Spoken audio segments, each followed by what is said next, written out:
Hello, আমি আজকে ও বাড়িতে চলে যাচ্ছি। খুব ভালো কথা। ও কাঁদছে।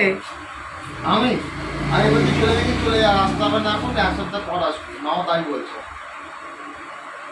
না, আমি দোকানে এসছি, দোকান থেকে তারপরে ও বাড়িতে যাব। আজকে রাত্রিটা থাকবো, আবার কালকে চলে আসবো। এখন সন্ধেবেলা, ভাববে না যে সকালবেলা। না আসতে হবে না, থাক এখন ওখানে, থাক করা নেই।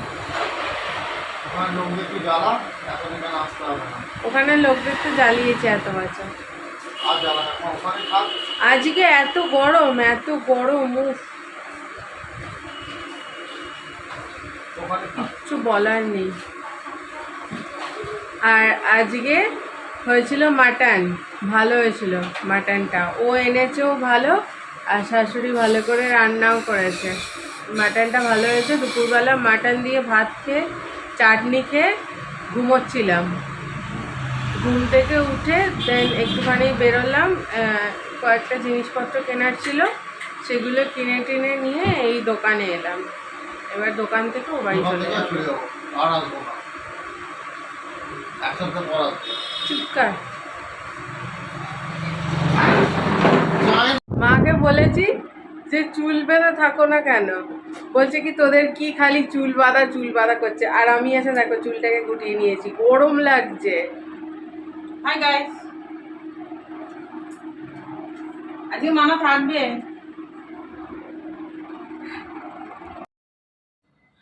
আর ডিনারে ছিল হায়দ্রাবাদি চিকেন আর সঙ্গে বাটার নান। দারুণ দারুণ সেদিনের ডিনারটা হয়েছে।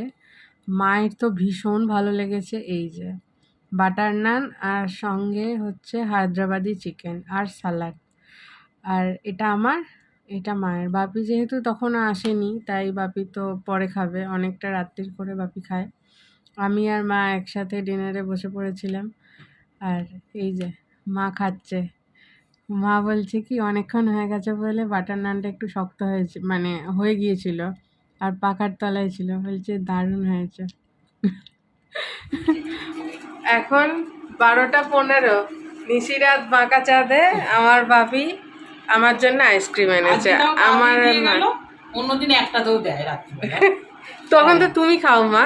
যাই হোক, একটাতে দেয়, একটা 10-15 চকোবার দেখাতেও দিচ্ছ না। এই তো হ্যাঁ, আর কাপ। রেখে আসি। হ্যাঁ যা। আর এত গরমে হচ্ছিল ঝড় বৃষ্টি, এই প্রথম ঝড় বৃষ্টি হচ্ছিল, তো ভীষণ ভালো লাগছিল যে ওয়েদারটা পুরো চেঞ্জ হয়ে গিয়েছিল। আর বাপের বাড়িতে গিয়ে রাত্রিবেলা থাকা মানে সেই বিয়ের আগেকার কথা মনে পড়ে যাচ্ছিল। খুব খুব ভালো লাগছিল থাকতে, কিন্তু চলে আসার পর ততটাই মন খারাপ হয়েছে, মানে তার থেকে বলতে পারো ডাবল ট্রিপল এরকম। কিন্তু মন খারাপের পরিমাণটা সব থেকে বেশি হয়েছে। যতটা আনন্দ পেয়েছি, মন খারাপ তাকেও ছাপিয়ে চলে গেছে। এত মিস করছিলাম, এত মিস করছিলাম। আমি যেহেতু অনেকদিন পর, মানে পরে গিয়ে থাকলাম, চলে আসার পর কষ্ট হয়, এই জন্যেই আমি থাকতে চাই না, যে চলে আসলে তখন আবার কষ্ট হয়, মুড বিগড়ে থাকে, তখন ভালো লাগে না কিছু, মুখে হাসি থাকে না। কিন্তু স্যান্ডি এটা বোঝে, তাই ও তখন অনেকক্ষণ আমাকে সময় দেয়, অনেকক্ষণ সময় দেয়। ও ঠিক বুঝতে পারে যে আমার মন খারাপ হয়ে গেছে চলে আসার পর, ও সব বোঝে। এখনো বুঝতে পারছে বলে আবার আমার দিকে তাকিয়ে আছে। আর দেখো কত জোরে জোরে বিদ্যুৎ চমকাচ্ছিল। প্রথমে উত্তরপাড়ায় হচ্ছিল, এখানে ও বলল যে এখানে শুরু হয়েছে, তোদের ওখানে হচ্ছে? বললাম না, তখনও হয়নি, আমাদের ওখানে দেরিতে শুরু হয়েছে। তারপরে আবার আমাদের এখানে শুরু হয়েছে। আমি যে ফোনটা বাইরের দিক করেও দেখাবো সেটাও তো স্কোপ নেই, ভেতর দিকেই দেখাতে হচ্ছে। আর হাওয়াও দিচ্ছিল, বৃষ্টির জলও আসছিল ব্যালকনিতে, কিন্তু তাও আমি দাঁড়িয়ে দাঁড়িয়ে ভিডিওটা শুট করছিলাম তোমাদের দেখাবো বলে।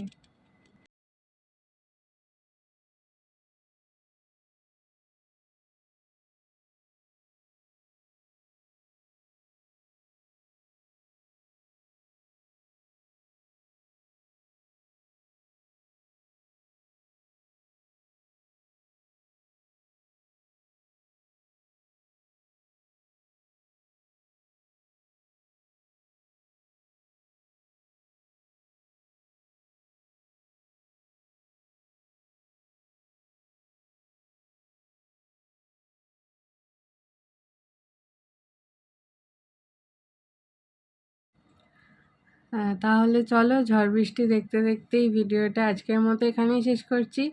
ভিডিওটাতে যদি তোমাদের কিছু ভালো লেগে থাকে প্লিজ লাইক করো, কমেন্ট করবে আর আমার চ্যানেলকে সাবস্ক্রাইব করে দিও। দেখা হচ্ছে নতুন আরেকটা ব্লগের সঙ্গে। ততক্ষণের জন্য তোমরা সবাই ভালো থেকো, সুস্থ থেকো। ঝড় বৃষ্টি হওয়ার কারণে অনেকটা গরম কমে গেছে, এখন আর অতটা গরম নেই। বেশ ভালো ওয়েদারটা, মানে গরম নেই বলতে গরম আছে, হালকা হালকা গরম আছে। যেরকম 44 ডিগ্রি যে গরমটা ছিল সেটার থেকে অনেক কম আছে। তার তুলনায় এটা মনে হচ্ছিল যে গরম নেই বললেই চলে আমাদের কাছে। আর কমেন্ট করে দিও ব্লগটা তোমাদের কেমন লাগলো। লাইক তো অবশ্যই করবে আর আমার চ্যানেলকে সাবস্ক্রাইব করবে। আবার যখন মায়ের বাড়িতে যাব আবার মাকে দেখতে হবে, ব্লগ হবে। আর তাহলে চলো ভিডিওটা শেষ করছি। মন খারাপ করে, মাঝে মাঝে কান্নাও পেয়ে যায়, কিন্তু কাঁদলে আবার স্যান্ডিরও দুঃখ হয়, ওদিকে মায়েরও দুঃখ হয়। তাহলে চলো ভিডিওটা আজকের মতো এখানেই শেষ করছি। টাটা।